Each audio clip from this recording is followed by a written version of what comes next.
기초 스킨케어의 첫 단계는 스킨과 토너와 같은 라인의 제품인데요. 이 둘의 가장 큰 차이점은 무엇일까요? 두 가지를 나누는 기준은 무엇일까요? 우리가 사용하는 색조 화장품은 클렌징 제품을 사용하여 세정하는데 여전히 피부에는 피지나 노폐물, 메이크업, 잔여물과 같은 것들이 남아있을 수 있어요. 그럼 노폐물이나 피지가 제거되지 않은 상태에서 로션이나 크림을 바른다면 피부에 트러블이 발생할 수 있어요.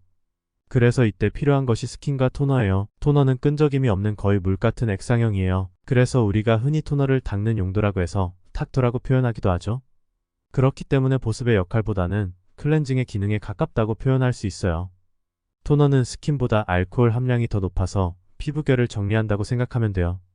알코올 함량이 많으면 휘발성이 강하기 때문에 쉽게 건조해질 수 있기 때문에 지성 피부에 적합해요. 그럼 스킨은 어떨까요? 스킨은 끈적임이 있는 불투명한 제형이에요. 토너보다는 보습력이 뛰어나서 건성 피부에 적합하고 세안 후에 바르면 피부의 보습력을 높여주기 때문에 스킨케어 다음 단계인 세럼과 크림이 피부에 더 잘 스며들 수 있도록 도와줘요. 화장품을 바르는 순서는 묽은 제형에서 되직한 제형으로 바르기는데 스킨과 토너를 둘 다 사용한다면 토너를 사용한 후에 스킨을 사용하는 것이 좋을 것 같아요. 기초 케어 단계인 스킨과 토너에 대해 간단하게 설명드렸어요. 다음은 계면활성제에 대해 알아보려고 하는데요. 계면활성제라는 용어는 많이들 들어보셨죠? 그럼 정확한 뜻은 무엇일까요? 계면활성제는 물과 친한 친수성기와 기름과 친한 친유성기를 동시에 가진 분자예요. 다중 역할을 하죠. 그렇기 때문에 물과도 친하고 기름이랑도 친해요. 이런 특성 때문에 물과 기름을 친하게 만드는 역할을 해요. 화장품에서는 물과 기름을 혼합시키기도 하고 분리시키기도 하는 역할을 해요. 그리고 계면활성제의 또 다른 역할로는 물 자체는 표면 장력이 강해요. 이 말은 책상 위에 물을 한 방울 떨어뜨리면 동그랗게 형성을 하는데요. 이것은 서로 아래쪽으로 끌어 당기기 때문에 물은 표면 장력이 강하다라고 표현해요. 이런 물의 강한 표면 장력을 무너뜨려주는 역할을 계면활성제가 해요. 표면 장력을 낮추어서 거품을 생성시키고 세정이나 윤활 작용을 할 수 있게 해요. 그럼 화장품에 주로 사용되는 계면활성제는 어떤 것들이 있을까요?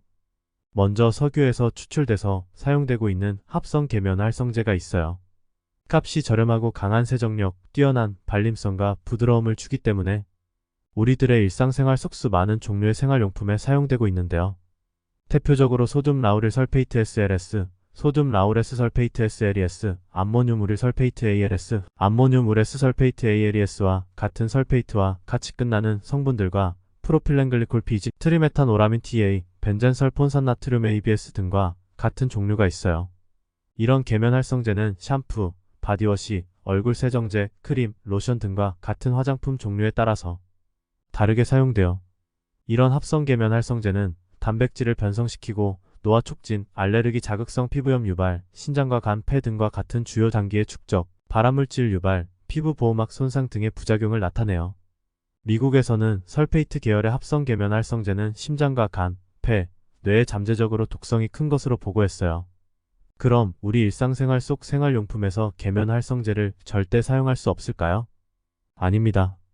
바로 자연에서 존재하는 재료에서 추출한 물질로 콩이나 계란 노른자 등에 들어있는 레시틴 성분, 인삼, 소프넛, 팥 등에 들어있는 사포닌 성분이 대표적이에요. 자연에서 유래한 천연 계면활성제는 세정력과 거품 등의 효과가 적다는 단점이 있어요. 그래서 약한 세정력과 작은 거품 등과 같은 단점을 보완하고 합성 계면활성제의 부작용은 없는 천연 유래 계면활성제가 사용되어 합성 과정에서 가공이 되기 때문에 천연 유래 계면활성제라고 불려요.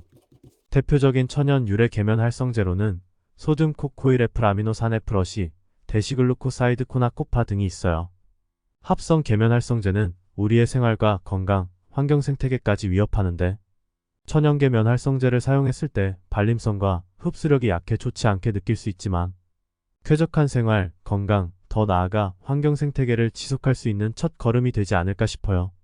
위에서 기초 케어라인인 스킨과 토너의 차이점, 계면활성제에 대해 알아보았는데요. 그럼 올리브영에 판매하는 제품 중에 계면활성제가 없는 토너 제품은 어떤 게 있는지 무엇일까요? 첫 번째로 소개시킬 토너는 아누아 어성초 77 토너예요. 500ml에 28, 500원에 판매되고 있는 제품이에요. 이 토너에는 20가지 주의 성분과 알레르기 주의물질이 없는 제품이에요. 모든 성분이 EWG 등급 점수가 10이에요. 이 제품의 특징으로는 토너는 알코올 함량이 높아서 쉽게 건조된다고 했는데, 이 제품은 보습 공급 성분이 쇠비름 추출물, 소듐 하이알루로네이트, 하이드록시프로필트라이모늄 하이알루로네이트 등과 같이 보습 성분이 12가지가 포함되어 있어요. 이 외에도 주성분인 양모밀 추출물로 피부를 진정시키는 역할을 하는 성분 7가지가 포함되어 있어요. 그럼 이 토너에는 계면활성제가 없을까? 트로메타인이라는 성분이 존재하는데, 이 성분은 동물의 세포나 조직으로부터 추출한 지방질의 종류예요. 그렇기 때문에 천연 유래 계면활성제라고 할 수 있고, EWG 등급 점수는 2예요. 화장품에서는 계면활성제로도 사용되지만 pH를 조절하는 역할도 하고 화장품의 향을 부여하는 역할을 하기도 해요.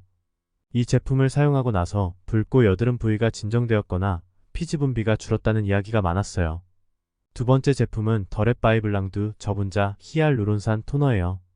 500ml에 28,900원에 판매되고 있는 제품이에요. 이 토너에도 마찬가지로 20가지 주의 성분과 알레르기 주의 물질이 없는 제품이에요. 모든 성분이 EWG 등급 점수가 10이에요. 총 15가지 성분으로 이루어졌는데요. 이 제품의 특징으로는 저분자 히알루론산이 들어있기 때문에 고분자의 히알루론산보다 쉽게 피부에 깊숙이 흡수될 수 있다고 해요. 건강한 피부의 pH는 약산성이라고 하잖아요. 이 제품은 pH가 5.3인 미산성 토너예요. 그럼 이 제품에는 계면활성제가 없을까요? 에틸엑실 글리세린이라는 성분이 있어요.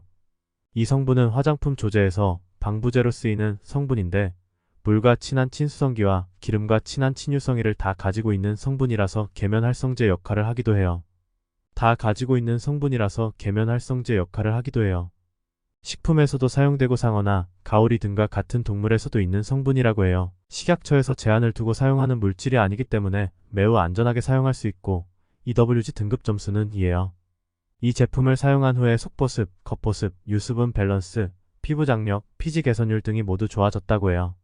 화학합성 계면활성제가 많이 들어있는 화장품을 사용하면 피부와 근육 구성 성분인 단백질과 지방을 부식시키는 작용을 한다고 해요. 단백질과 지방을 부식시키는 작용을 한다고 해요. 그 결과로 피부와 근육은 기능을 상실하기 때문에 장기간 사용할 시 머리카락이나 피부에 결코 좋지 않답니다. 그래서 요즘에는 샴푸, 토너, 치약 등과 같은 화장품과 개인용품에 계면활성제가 없는 제품을 찾는 사람이 많아졌어요. 가능하면 천연 성분이 함유된 안전한 제품을 사용하는 것이 좋답니다.